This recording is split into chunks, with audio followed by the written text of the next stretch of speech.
बातमी राज्याच्या राजकारणातनं। राज्यात महायुतीचे सरकारला उणेपुरे 100 दिवसही पूर्ण झाले नाहीयेत।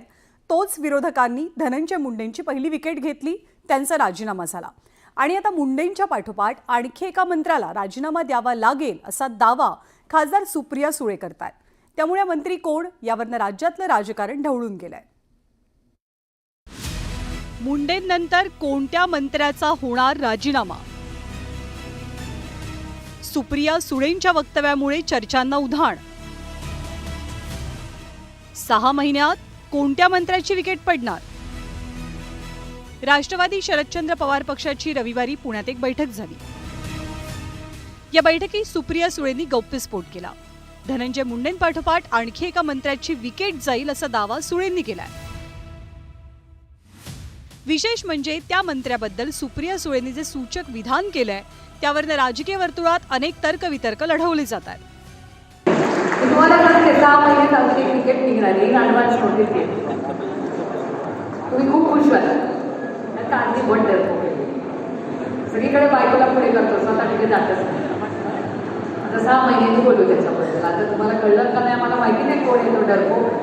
सगळीकडे बायकोला पुढे आणि बायकोचं मागे लपून टाकत असं म्हणून चालतं। अरे हिंमत तो डक्क्याची चोट ते लढवला बायकोच्या मागे काय बायको एवढी कर्तृत्वान आणि चांगली हात बाबा कसा डरवून निघाला सगळे लोक असतात। सुप्रिया सुळेंनी ज्या मंत्र्याबद्दल हा दावा केलाय तो मंत्री कोण याचा शोध घेतला जातोय। तर इकडेच खासदार संजय राऊतांनी सुप्रिया सुळेंच्या एक पाऊल पुढे जात हा दावा केला। असे किमान 7 ते 8 मंत्री या सरकारमध्ये आहेत। त्यांनी या महाराष्ट्राचं वातावरण खराब केलेलं, बिघडवलेलं आहे। अशा मंत्र्यांची बळी जाणारच आणि हे बळी घेण्यासाठी आम्हाला भारतीय जनता पक्षाचे काही लोक हत्यारं पुरवत आहेत, त्यांचा मी आभारी आहे। आम्ही कोणाच्या विकेट काढण्यासाठी इथं आलेलो नाही। ताईंचं मत असावं की चुकीचं काम करणाऱ्या एका व्यक्तीला, एका जो नेता होता, मंत्री होता, त्याला त्या ठिकाणी खाली आणलं, जमिनीवर आणलं। तसंच येत्या काळामध्ये हे जर नावं घेतली गोरेंपासून सगळे अशी मोठी मोठी नावं तिथे येतात। विरोधकांच्या दाव्यानंतर सत्ताधारी पक्षानेही समोर येत सुळेंच्या दाव्याबद्दल पलटवार केलाय।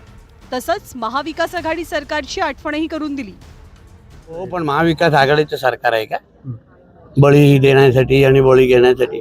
आमचे सगळे मंत्री सक्षम आहेत। सरकार आमचं लोकांच्या हिताचं चाललेलं आहे। आम्हाला मोठ्या मतधिक्य म्हणून लोकांनी आम्हाला सरकारमध्ये बसवलेलं आहे। म्हणून ताईंनी वाट पाहत करावी, दिवस मोजावे, आकाशाकडे पाहत राहावं। काय म्हणजे सुप्रियाताईंनी केलेलं भाषण हे त्यांच्या कार्यकर्त्यांना, त्यांच्या पक्षाला पाठबळ देणार आहे। त्यामुळे आता येत्या काळात कोणाची विकेट जाईल हे काळ ठरवेल। दरम्यान सुप्रिया सुळे यांच्या व्हायरल झालेल्या ऑडिओ क्लिपमध्ये त्यांनी माजी मंत्री धनंजय मुंडे यांच्यावरही नाव न घेता निशाणा साधलाय।